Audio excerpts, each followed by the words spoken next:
तो कैसे हैं आप लोग? आई होप आप सब अच्छे होंगे और मैं आकाश आप सभी का स्वागत करता हूं आपके अपने YouTube channel AKS star classes में। तो बच्चों, आज हम इस क्लास में वैद्युत द्विध्रुव के कारण निरक्षीय स्थिति में वैद्युत क्षेत्र की तीव्रता पढ़ने वाले हैं, जो कि आपके एग्जाम हुआ फिर से काफी इंपॉर्टेंट होगा। पिछले वीडियो में बच्चों हम लोग वैद्युत द्विध्रुव के कारण अक्षीय स्थिति में वैद्युत क्षेत्र की तीव्रता ज्ञात किए थे, जो कि आया था E = K2P/R3। यहाँ पे बच्चों हम लोग निरक्षीय स्थिति में ज्ञात करेंगे वैद्युत क्षेत्र की तीव्रता कितनी होती है, किसके कारण? वैद्युत द्विध्रुव के कारण। तो अगर आपको वैद्युत द्विध्रुव नहीं पता है, वैद्युत क्षेत्र नहीं पता है, वैद्युत क्षेत्र की तीव्रता नहीं पता है, तो आप पीछे के दो वीडियो को जरूर एक बार रिवाइज कर लीजिएगा। 15-20 मिनट के हैं, आपके सारे पॉइंट क्लियर हो जाएंगे ताकि इस हेडिंग को आप बहुत अच्छे से समझ पाए। आइए शुरू करते हैं बच्चों हम लोग इस क्लास में वैद्युत द्विध्रुव के कारण निरक्षीय स्थिति में वैद्युत क्षेत्र की तीव्रता यानी electric field intensity due to electric dipole on equatorial position. क्या होता है बच्चों, ध्यान से समझेंगे। सबसे पहला पॉइंट कहा जा रहा है बच्चों किसके कारण? वैद्युत द्विध्रुव के कारण। इसका मतलब सर जी यहाँ पे एक वैद्युत द्विध्रुव होगा जी, यहाँ पे एक वैद्युत द्विध्रुव होगा। तो मान ले रहे हैं बच्चों हमारे पास यहाँ पे एक इलेक्ट्रिक डायपोल है, एक वैद्युत द्विध्रुव है, जिसका नाम हम रख दे रहे हैं क्या बच्चों? A B। ठीक है, जो कि किससे बना है बच्चों? तो यह बना है -Q और +Q आवेश से मिलकर। यह वैद्युत द्विध्रुव किससे बना है बच्चों? -Q और +Q आवेश से मिलकर। बात समझ में आया? फिर क्या कह रहा है सर जी? कह रहा है निरक्षीय स्थिति में। सर जी निरक्षीय स्थिति क्या होता है? तो पिछले वीडियो में हम लोग अक्ष के बारे में जाने थे। अक्ष क्या था बच्चों? तो इन आवेशों को मिलाने वाली जो लाइन थी इसको हम एक्सियल लाइन बोले थे, और इस लाइन पर कहीं भर कोई पॉइंट लेंगे तो वह आपके अक्षीय स्थिति में भी स्थित होगा। लेकिन यहाँ निरक्षीय है, इक्वेटोरियल पोजीशन है। यह क्या होता है सर जी? तो यह जो एक्सिस लाइन है इसी के परपेंडिकुलर जो लाइन होता है यह इक्वेटोरियल लाइन कहलाता है। यानी यह जो एक्सियल लाइन है बच्चों, अक्षीय रेखा है, इस रेखा के परपेंडिकुलर जो रेखा होगी वह आपकी निरक्षीय रेखा कहलाएगी, यानी निरक्षीय रेखा कहलाएगी, यानी आप कह सकते हो इक्वेटोरियल लाइन कहलाएगी। इस लाइन पर आप कहीं भी कोई पॉइंट ले लीजिए बच्चों, इस लाइन पर कहीं भी कोई पॉइंट ले लीजिए, वही बिंदु हमारा किस स्थिति में होगा? निरक्षीय स्थिति में। इसका मतलब सर जी हम मान ले रहे हैं कि जो द्विध्रुव होता है इसकी लंबाई तो होती है 2l। अगर इसका हम कोई मिड पॉइंट लें एक O, तो शेष आधी दूरी जो होगी, आधी दूरी हो जाएगी l, और शेष आधी दूरी भी कितनी हो जाएगी? l, क्योंकि इसकी लंबाई कितनी होती है? 2l। बात समझ में आया?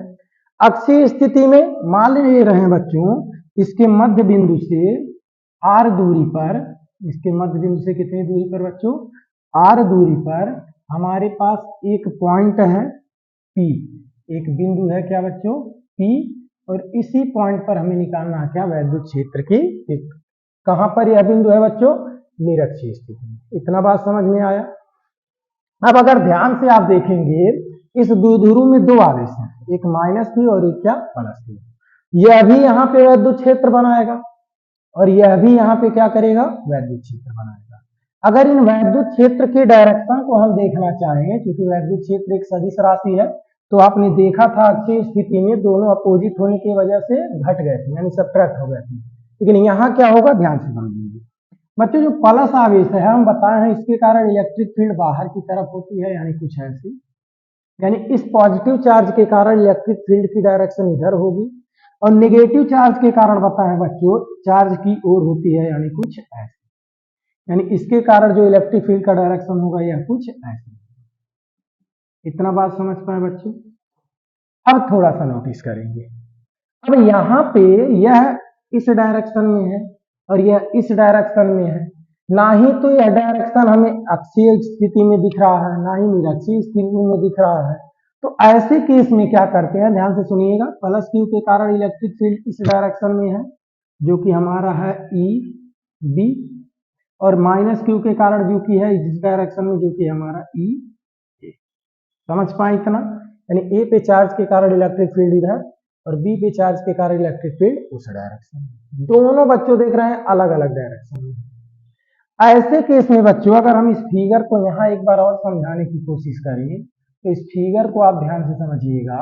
इन दोनों का अलग अलग डायरेक्शन होने की वजह से हम क्या करते हैं, इन दोनों को इनके घटकों में वियोजित करते हैं। इन दोनों को बच्चों हम क्या करते हैं, इसके घटकों में वियोजित करते हैं। जैसा वेक्टर है या एक सदिश राशि है, तो बच्चों सदिश राशियों को आवश्यकता अनुसार आप 2 घटक या 3 घटक में वियोजित कर सकते हैं। तो यहाँ बच्चों जो 2 घटक वियोजित करेंगे, अगर इस एंगल को हम थीटा माने, तो अगर इस एंगल को थीटा माने तो इस केस में इसका जो 2 घटक बनेगा बच्चों, ध्यान से देखिएगा, इसका 2 घटक जो बनेगा, यहाँ पे नोटिस करना, इस लाइन को अगर यह लाइन है और यह लाइन है तो यहाँ भी यही सेम लाइन होगा। इस लाइन को अगर यहाँ लेकर जाए तो कुछ ऐसे बनेगा, और यह डायरेक्शन आपका यही है, तो यहाँ थीटा माने है तो ये भी कितना होगा बच्चों, थीटा। यह भी कोण कितना होगा, तो अगर बच्चों हम इसको 2 घटक में वियोजित करें तो 2 घटक, एक होगा ऊर्ध्वाधर और एक होगा क्षैतिज। एक क्या होगा बच्चों, ऊर्ध्वाधर घटक, एक क्या होगा, क्षैतिज घटक। तो यानी इसको आप 2 घटक में जब बांटेंगे बच्चों, तो इसका एक घटक बनेगा इस डायरेक्शन में, यानी इसका जो एक घटक होगा वह बनेगा इस डायरेक्शन में, और एक घटक बच्चों बनेगा इस डायरेक्शन। इस वाले को बच्चों क्षैतिज घटक कहते हैं, और क्षैतिज घटक के साथ हम लगाते हैं cos थीटा, यानी यह जो चुंबकीय क्षेत्र है बच्चों, इसके साथ क्या लगा देंगे, cos थीटा। बात समझ में आया। और ऊर्ध्वाधर घटक के साथ बच्चों हम लगाते हैं क्या, sin। ध्यान से समझेंगे। ठीक इसी प्रकार से जब इसको 2 घटक में डिवाइड करेंगे बच्चों, इसको 2 घटक में बांटेंगे तो यह ऊर्ध्वाधर घटक बनेगा और यह क्षैतिज घटक बनेगा।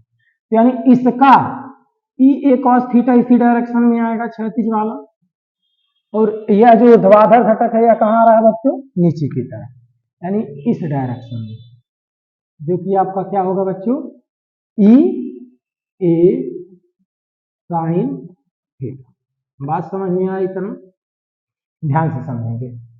क्यों सर जी 2 घटक में बांटे हैं बच्चों, 2 घटक में इसलिए बांटा गया है क्योंकि यहाँ आप देख पा रहे हैं दोनों इलेक्ट्रिक फील्ड जो है एक अलग अलग डायरेक्शन में है, और हमें जो निकालना है वह क्या निकालना है, विद्युत क्षेत्र की तीव्रता निरक्षीय।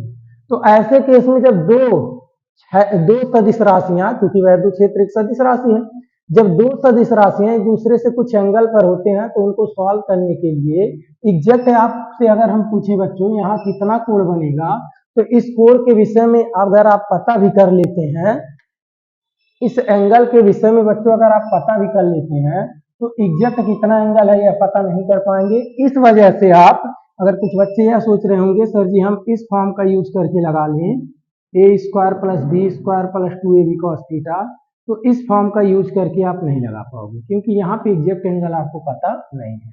तो ऐसे केस में हमने क्या किया, दोनों वेक्टर को हमने 2-2 घटक में वियोजित कर दिया। ईबी को 2 घटक में, एक ऊर्ध्वाधर एक क्षैतिज, और ईए को भी 2 घटक में, एक ऊर्ध्वाधर एक क्षैतिज। बच्चों क्षैतिज के साथ cos थीटा लगा दिए हैं, इस वाले घटक का भी, और इस वाले ईए के घटक का भी क्या लगा दिए, cos थीटा। ऊर्ध्वाधर के साथ क्या लगता है, sin थीटा। अगर नहीं पता है तो यहाँ कुछ चीजें आप लोग याद कर लो, और अगर पूर्ण रूप से नॉलेज चाहिए तो वेक्टर वाले चैप्टर को कक्षा 11 में आप लोग पढ़े होंगे, नहीं पढ़े हैं तो याद रखना डायरेक्ट ऊर्ध्वाधर के साथ sin थीटा, क्षैतिज के साथ क्या बच्चों, cos थीटा। क्या ये आवाज समझ में आया। अब यहाँ नोटिस करिए बच्चों, यह चार्ज दोनों सेम है, डिस्टेंस भी सेम है, तो इसका मतलब इलेक्ट्रिक फील्ड भी सर जी यहाँ सेम होगा, विद्युत क्षेत्र भी सेम होगा, यानी ईबी और ये दोनों समान होंगे। अब समान होंगे तो ईबी sin थीटा, ये sin थीटा समान होने की वजह से एक दूसरे को क्या कर देते हैं, निरस्त कर देते हैं। अपोजिट डायरेक्शन में घटाओगे तो दूसरे को क्या कर देंगे बच्चों, निरस्त कर देंगे। लेकिन यहाँ देखिए ईए cos theta, EB cos theta दोनों एक ही दिशा में है, तो यहाँ पे इस पॉइंट P पर केवल इलेक्ट्रिक फील्ड बचता है ईए cos थीटा और ईबी cos थीटा, क्योंकि इसी को आप 2 घटक में बांटे थे, इसी को 2 घटक में बांटे हैं, तो यह दोनों तो एक दूसरे को निरस्त कर दिए, बचा कौन, ईए cos थीटा और ईबी cos थीटा, जिस वजह से दोनों एक ही दिशा में है और दोनों को क्या कर लेंगे, जोड़ लेंगे। यानी बिंदु P पर बच्चों अगर हम बात करें, बिंदु P पर चुंबकीय क्षेत्र का, तो बिंदु P पर बच्चों जो चुंबकीय क्षेत्र होगा हमारा वह क्या होगा बच्चों, यह होगा आपका ई ए cos थीटा प्लस क्या होगा, ई बी कॉस थीटा। क्यों सर जी प्लस किए? क्योंकि आप देख पा रहे हैं दोनों एक ही डायरेक्शन में। क्लियर है? दोनों वैद्युत क्षेत्र के दोनों घटक आपस में ऐड हो गए एक डायरेक्शन में होने के कारण। अब इन दोनों का अगर बच्चों हम मान पता करें तो ध्यान से सुनिएगा। अगर हम EA निकालें तो आप जानते हो जैसा अगर हमारे पास एक आवेश हो तो इससे r दूरी पर बच्चों जो वैद्युत क्षेत्र होता है वह कितना होता है? KQ/r²। यही होता है, यानी किसी आवेश से r दूरी पर जो वैद्युत क्षेत्र होता है कितना होता है? KQ/r²। तो इस सूत्र का यूज करो तो आवेश और दूरी पता होना चाहिए। बच्चों आवेश पता क्या या दूरी बता सकते हो? तो आप देखिए ध्यान से, यह L है यह R है, यह L है यह R है। तो अगर पाइथागोरस प्रमेय लगाते हैं तो यहाँ हो जाएगा √r² + L²। ठीक उसी प्रकार से बच्चों यह डिस्टेंस भी हो जाएगा r²+, यानी यह डिस्टेंस हो जाएगा √r² + L²। यानी आवेश भी पता हो गया और यहाँ से इस बिंदु की दूरी भी पता हो गई। तो अगर बच्चों हम उस सूत्र का यूज करें, इस सूत्र का प्रयोग करें तो कहेंगे क्या? K आवेश कितना है बच्चों? Q अपान दूरी कितना है? √r² + L²। तो यहाँ लिख देंगे बच्चों √r² + L²। लेकिन यहाँ देखिए इस पर क्या है? स्क्वायर है सिस्टम, तो इस पूरे का क्या हो जाएगा बच्चों? स्क्वायर, और इंटू में है क्या है? कॉस। बात समझ पाए? ठीक इसी प्रकार बच्चों जब इसको सॉल्व करेंगे तो KQ अपान √r² + L² का होल स्क्वायर हो जाएगा बच्चों, और इंटू में क्या हो जाएगा? बात इतना समझ में आया? यानी बिंदु P पर जो चुंबकीय क्षेत्र होगा EA cos theta + EB cos theta, यहाँ EA और EB का मान रखने पर यह वैल्यू मिलेगी।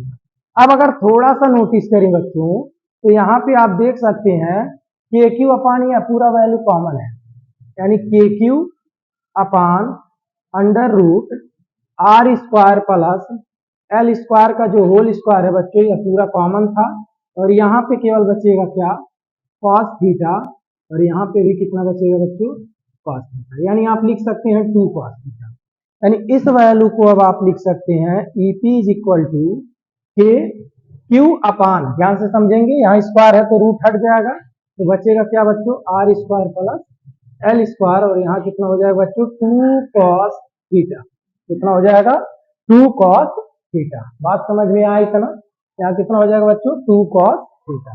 अब इस फार्मूले में हमें केवल क्या पता हो जाए बच्चों? cos थीटा, तो हम इसका वैल्यू रख के इसको हल कर सकते हैं। अगर इतना पॉइंट क्लियर है बच्चों तो थोड़ा सा आगे बढ़ते हैं, और अगर हम आपसे पूछें यहाँ cos थीटा होगा कितना, तो आप लोग क्या कहेंगे? ध्यान से समझेंगे, क्योंकि आनी पानी बहुत तेज से आ रहा है, देख रहे हैं। एक काम कर ले, थोड़ा सा टाइम दीजिए, इसको क्लोज किया जाए, और थोड़ा सा देखने कैमरा हमारा नहीं हिल गया है। तो कैमरा तो बच्चों एकदम क्लियर है, हिला नहीं है, बहुत अच्छा है। यहाँ पे शायद यह फार्मूला आप लोग को नहीं दिख रहा होगा, या क्या था? KQ अपान r², जिसका यूज यहाँ पे किया गया है। अब ध्यान से समझेंगे, यहाँ पे हम किसको पता कर रहे हैं? cos थीटा को। आंधी बहुत तेज आया है, पूरा रूम गर्दे से भर गया क्योंकि दरवाजा खुला था, तो दरवाजा बंद हो गया लेकिन पूरा धूल धूल भट गया है। चलो ध्यान देते हैं, cos थीटा का पहले हम अगर इस फिगर में पता कर लें तो वैल्यू रख लेते हैं, इसके बाद इसको सॉल्व करते हैं। तो बच्चों इसको मान ले रहे हैं इक्वेशन फर्स्ट, और हम cos थीटा को ज्ञात करना चाह रहे हैं। cos थीटा अगर हम निकालें बच्चों इस सूत्र में, तो आप कह सकते हो सर जी cos थीटा हमारा होता है आधार बटेगा। क्या होता है बच्चों? cos थीटा आधार बटेगा। इस ट्रायंगल को ध्यान से देखिए, तो इस एंगल के लिए बच्चों यह आपका आधार का काम करेगा और यह कर्ण का, यानी cos थीटा की जगह बच्चों हो जाएगा आधार का वैल्यू यह, और कर्ण की जगह बच्चों हो जाएगा √r² + L²। बात समझ में आया होगा? या इसी को लिख सकते हैं बच्चों L अपान r² + L² के पावर 1/2। इस रूट को लिख सकते हैं पावर 1/2। बात समझ में आया? यानी सर cos थीटा की जगह पे वैल्यू रख सकते हैं, बिल्कुल। यहाँ से इक्वेशन हटा दीजिए, कोई जरूरी नहीं है इसका। तो यहाँ से आप कह सकते हैं EP = KQ अपान r² + L² into 2 cos theta की जगह क्या हो जाएगा बच्चों? L अपान r² + L² पे पावर कितना है बच्चों? 1/2। r² + L² पे पावर कितना है? 1/2। शायद यहाँ तक आप लोग यह सारे पॉइंट समझ पाएंगे। अगर ये सारे पॉइंट क्लियर है बच्चों, तो अब इसको हम थोड़ा सा आगे बढ़ाएं और इसको हल करना चाहें तो क्या हो सकता है, ध्यान से समझिएगा। स्पेस तो यहाँ नहीं है, थोड़ा सा अगले पेज पर चलते हैं। अगले पेज पर चलते हैं, इन चीजों को आप ध्यान से समझिएगा। तो ईपी इज इक्वल टू बच्चों आप कह सकते हो, ईपी इज इक्वल टू, ध्यान से सुनिएगा, के को रहने दीजिए, क्यू इंटू टू एल को एक पास लिख लीजिए, के को रहने दीजिए, क्यू इंटू टू एल को एक पास लिख लीजिए, डिवाइडेड बाई, यहां ध्यान से देखिए, R square plus L square, और R square plus L square पे पावर 1/2। क्या यह चीज आपको दिख रहा है? यह वैल्यू कहां से रखा गया है बच्चों? कॉस थीटा की जगह पे। यहाँ से आप देख सकते हैं कॉस थीटा का मान निकाला गया कहां से? इस ट्रायंगल के माध्यम से। कॉस थीटा इस एंगल के लिए है, आधार है, यह कर्ण है, तो कॉस थीटा आधार बटे कर्ण। अच्छा एक बार देख लें क्या यह पॉइंट आप सबको दिख रहा है या नहीं। क्लियर है, सारे पॉइंट्स आपको दिख रहे होंगे अच्छे से। तो चलिए अब नोटिस करेंगे, इसको थोड़ा सा आगे बढ़े, तो Q इंटू टू एल को अगर एक पास लिखनी है तो कुछ ऐसा होगा। लेकिन बच्चों अगर इसको सॉल्व करना चाहो तो यह कैसे सॉल्व होगा, बहुत ध्यान से समझिएगा। तो यह value sir ji R square plus L square है, और यह value sir ji R square plus L square पे पावर 1। तो जैसा कि इस पे पावर 1 लिखेंगे तो आधार तो बराबर है, तो घात जुड़ जाएगा। तो जब घात को बच्चों जोड़ेंगे जब घात को जोड़ेंगे तो 1 प्लस 1/2 यानी 2 करने 2 3/2। कितना पावर हो जाएगा बच्चों? 3/2। कितना पावर हो जाएगा? 3/2। यानी इस पूरे वैल्यू को बच्चों R square plus L square और आर स्क्वायर एल स्क्वायर पे 1/2 को अगर हम ऐड करें बच्चों तो यह हो जाएगा R square plus L square पे पावर 3/2। अगर इनको सॉल्व किया जाए तो इतना वैल्यू हमें क्या होगा बच्चों? मिल जाएगा। बात समझ में आया? अब जैसा कि बच्चों आप जान रहे हो कि यह जो इस द्विध्रुव में अल्पांश लंबाई है जो होता है, यह बहुत सूक्ष्म होता है। तो इस आर की तुलना में इसको नेगलेक्ट किया जा सकता है, जैसा कि अक्षीय स्थिति में देखे थे। अगर अक्षीय स्थिति नहीं पढ़े हो तो पिछला ही वीडियो है, जरूर देख लो, वह भी इंपॉर्टेंट है आपके एग्जाम या पीयू से, और यह भी इंपॉर्टेंट है। वीडियो का लिंक दे देंगे, पार्ट नंबर 6 होगा, उसको देख लीजिएगा, जो अक्षीय स्थिति के लिए है। यह किसके लिए है बच्चों? निरक्षीय स्थिति के लिए। अब ध्यान से देखिएगा, तो इस वैल्यू को जैसे ही लिखें तो आप जानते हो यहाँ पे बच्चों यह जो अल्पांश लंबाई होता है बहुत सूक्ष्म होता है, तो इसका आधा कर देंगे और छोटा हो जाएगा। तो यह इस आर की तुलना में बहुत छोटा होता है, यानी L is more less than क्या होता है बच्चों? R square. इसलिए जब आप इसका वर्ग करोगे तो यह और छोटा हो जाएगा, किससे? आर स्क्वायर से। किससे बच्चों? R square. यानी इस यल स्क्वायर को आर स्क्वायर की तुलना में नेगलेक्ट कर सकते हैं। जैसे बताए थे, इसमें अगर आप यल स्क्वायर जोड़िए या फिर क्या करिए, घटाइए, तो इसमें कोई प्रभाव नहीं पड़ेगा। यानी यहाँ पे बच्चों हमारा हो जाएगा ईपी इज इक्वल टू के। इसको हम लिख रहे हैं बच्चों पी। क्यों लिख रहे हैं सर जी? जैसा कि आप जानते हो द्विध्रुव आघूर्ण पी होता है क्यू इंटू टू एल। अब यहाँ पे एल को नेगलेक्ट करेंगे तो आर स्क्वायर, और इस पूरे पे पावर बच्चों कितना? 3/2। तो यहाँ से 2 से 2 कैंसिल कर देंगे, तो बिंदु पी पर वैद्युत क्षेत्र की तीव्रता हो जाएगा बच्चों के पी अपान आर। अब यहाँ से अगर के का मान रख दीजिए तो जैसा कि जानते हो होता है 1/4 पाई एप्सिलॉन नॉट पी अपान। अब बच्चों यहाँ 1/4 पाई एप्सिलॉन नॉट का मान भी आपको पता है कितना होता है? यह होता है सर जी 9 गुणे 10 पे पावर 9। अगर मात्रा की बात करें तो न्यूटन मीटर स्क्वायर प्रति कूलम स्क्वायर। यहाँ वैद्युत क्षेत्र की मात्रा बच्चों बताओ क्या होगा? न्यूटन प्रति कूलम। समझ पाए होंगे बच्चों। सर जी सदिश राशि है तो दिशा किधर होगा? तो बच्चों अगर हम इसकी दिशा की बात करें तो इस फिगर में आप ध्यान से देखिएगा, यही तो बचा है, ये सब तो खत्म। इसको 2 घटक में बांट दिए, वैसे खत्म, इसको भी बांट दिए, दोनों निरस्त करनी, यही तो बचा जो कि इस डायरेक्शन में। अगर हम आवेश के अनुसार देखें तो धन आवेश से कहाँ बच्चों? ऋण आवेश की। यानी दिशा जो हो जाएगा बच्चों यहाँ धन आवेश से कहाँ होगा बच्चों? ऋण आवेश की। धन आवेश से कहाँ होगा बच्चों? ऋण आवेश की।